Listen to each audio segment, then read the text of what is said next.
मेरी स्टोरी बहुत कॉम्प्लिकेटेड भी है, जिगजैग भी है और बहुत मुश्किल भी रही है। मोटिवेशन है उसमें। मैंने लास्ट टाइम भी बोला था कि हम 2 बहनें हैं, एक मेरे से छोटी है, शी इज़ मैरिड नाउ, शादीशुदा है, और मैं बड़ी हूँ। हम 2 बेटियाँ ही थी, तो प्रेशर तो फैमिली पे आता ही है शुरू से कि चलो एक और ट्राई, एक बेटा भी होना चाहिए। तो मेरे ज़हन में शुरू दिन से ये बात थी कि बेटे क्या होते हैं, रोल्स पे है ना, तो मैं वो रोल अगर प्ले कर सकती हूँ तो क्या ज़रूरत है, बेटे की क्या ज़रूरत है। ये तो चलो बड़े होके पता लगा। जब मैं पढ़ रही थी, स्टडीज़ में अच्छी थी, बुक वर्म थी, पढ़ती थी और पास गोल्ड मेडलिस्ट हूँ मैं, जब तक हूँ, पोजीशन होल्डर रही हूँ शुरू से, कभी भी वो नहीं है क्योंकि पढ़ाई में ही ज़्यादा ध्यान रहता था। जब मैं मास्टर्स करी थी, आगे मैंने सोचा कि मैं एमफिल करूँगी और पीएचडी के लिए यूके जाऊँगी। एमफिल स्टार्ट किया तो सोचा अब घर से नहीं लूँगी, अब जो है मेरी लाइफ मेरे ऑन पे चलेगी। तो साथ साथ मैंने जॉब स्टार्ट की, इंटर्नशिप शुरू की एक एडवर्टाइजिंग एजेंसी में। वहाँ से गई, वहाँ मैं इंटर्नशिप के लिए कम जा रही थी, सिर्फ इसलिए जा रही थी देखूँ क्या क्लाइंट हैं, कैसे घेरना है, क्या करना है। तो वो मैंने इंटर्नशिप के कुछ महीनों में ही सीख लिया था कि कैसे क्या काम करना है। उस टाइम पे मैं to be honest, very honest बता रही हूँ कि शुरू में मैंने जो शुरू से ही कमाने का शौक़ होता था अपने ऑन पे। बेसिकली कमाना इज़ नॉट अबाउट मनी, पैसे की बात नहीं होती, आपकी उसके साथ जो फ्रीडम आती है ना, बात उसकी होती है। आपकी आवाज़ में जो ऑथेंटिसिटी आती है ना कमाने से, बात सिर्फ उसकी होती है। हम कभी भी पैसे के पीछे नहीं जा रहे होते, हम उस वैलिडेशन के पीछे जा रहे होते हैं, उस फ्रीडम के पीछे जा रहे होते हैं जो उस इंडिपेंडेंस के साथ आ रहा होता है। तो बेसिकली पैसों से मुझे अभी भी इतना नहीं है, मुझे उस पावर से है जो उसके साथ आती है। मैंने बहुत छोटी छोटी जॉब्स भी की हैं जिसमें चाय शाय बनाते हैं और ऑफिस में जाके काम करते हैं, तो वो वाला काम भी किया मैं। उसके बाद एजेंसी शुरू की। अच्छा, अब मैं यूनिवर्सिटी में जाती थी, तो यूनिवर्सिटी में सबसे बड़ा ड्रॉबैक आपका ये है कि अगर आप जॉब कर रहे हैं ना, तो आप तो यूनिवर्सिटी मत ही हैं, आप तो क्लास में मत ही हैं। तो मेरी डीन के साथ दुश्मनी चलती रहती थी, क्योंकि मैं जब जॉब पे जाना होता था, वहाँ मैं लेट हो जाती थी, तो वहाँ बॉस से डांट पड़ती थी कि तुम पहले पढ़ लो। तो जब मैं यूनिवर्सिटी जाती थी तो जल्दी निकलती थी कि वहाँ पहुँचना है, तो कहते पहले तुम नौकरी कर लो। तो मैं दोनों जगह जलील होती थी, डांट पड़ती थी इधर से भी उधर से भी।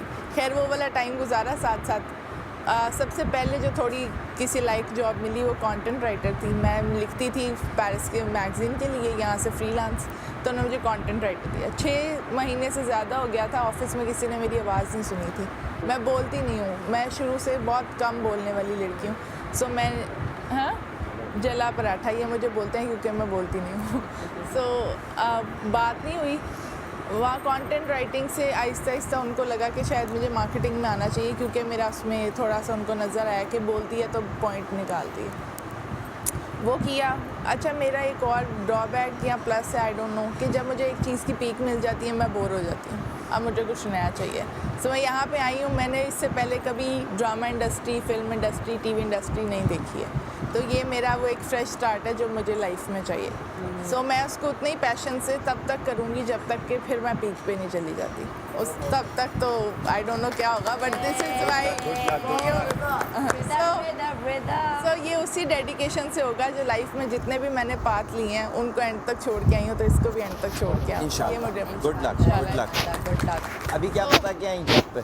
हाँ, अभी जॉब नहीं करी ना, अभी तो मैं बिजनेस करी हूँ। फिर जॉब की पीक देखी जब मुझे लगा कि अच्छा मैं तो एलीट पे चली गई, मार्केटिंग मैनेजर हूँ। ये मुझे नहीं पता था, हमारी बात नहीं होती ना। अच्छा, जब मैं जॉब करी थी, साथ पढ़ी थी, उसी साथ साथ प्रमोशन होती गई। 2 साल में मार्केटिंग मैनेजर के साथ साथ टॉप पे चली गई। अब सारा ऑफिस मेरे अंडर है, सारी टीम मेरे अंडर है। अब मैं हो गई बोर, अब क्या करूँ? अब तो जितनी मर्जी मेहनत कर रही हूँ, लाखों करोड़ों का प्रॉफिट करके दे रही हूँ, सैलरी तो वही मिल रही है। अब नया क्या है? तो वहाँ से मैंने एक फ़ोटोग्राफ़र के साथ पार्टनरशिप की। मैं उसको कहा कि क्लाइंटेज और मार्केटिंग मैं करूँगी, शूट तुम करना। स्टार्टिंग में मैंने बहुत दूर एक फार्म हाउस पे शुरू किया, बहुत कम इन्वेस्टमेंट के साथ। मैडी को सुबह मैंने बताया, एक टिन का वो कंटेनर नहीं होता था रास्ते ब्लॉक करने के लिए, उसको मैंने अपना मेकअप रूम बनाया। बहुत जून जुलाई की गर्मियाँ होती थी, वो ना गर्म हो जाता था, एसी के भी पैसे नहीं थे, तो जो मॉडल आती थी वो आके गालियाँ निकालती थी कि मैं किधर फंस गई। वो हीटअप हो जाता था, वो लाइफ तंदूर है, आप आए कुक हो बाहर आए। तो वहाँ से शुरू किया, फिर एक छोटे स्टूडियो से फिर बड़े, फिर उससे बड़े। तो अब माशाल्लाह अच्छा सेटअप है, मेरा बड़ा सेटअप है। जितने फैशन ब्रांड्स हैं उनके लिए मैं काम कर रही हूँ, उनके लिए शूट्स करके देती हूँ। उसके साथ साथ मैं सोलो ट्रैवलर हूँ। पहले सोचती थी किसके साथ जाऊँ, दोस्तों के स्केड्यूल नहीं मिलते थे। अच्छा नहीं अभी इतना बजट नहीं है, अगले महीने देखेंगे, अच्छा ये हो गया वो हो गया, घर में कोई है नहीं है साथ। आसानी होगी। हाँ तो नहीं लगता, ये भी प्रॉब्लम लग जाते हैं। और उस तरह से फैमिली में मामा अपने कपल स्पॉट वो तो वैसे ही कर रही है और मेरी प्रोडक्शन से आके स्टार्ट होंगी। सो अभी ये जर्नी है, स्लो स्लो चल रही है, पर मैं हर लड़की को ये कहना चाहती हूँ कि बेशक आपको जितनी मर्जी सपोर्ट है, अपने फादर की है, भाई की है, स्पाउस की है, हस्बैंड की है, जितनी मर्जी सपोर्ट है, जो आप खुद अपने लिए करते हो ना, और उसके साथ जो कॉन्फिडेंस आता है और जो फ्रीडम आता है वो किसी के पैसे से नहीं आता, वो किसी की सपोर्ट से नहीं आता।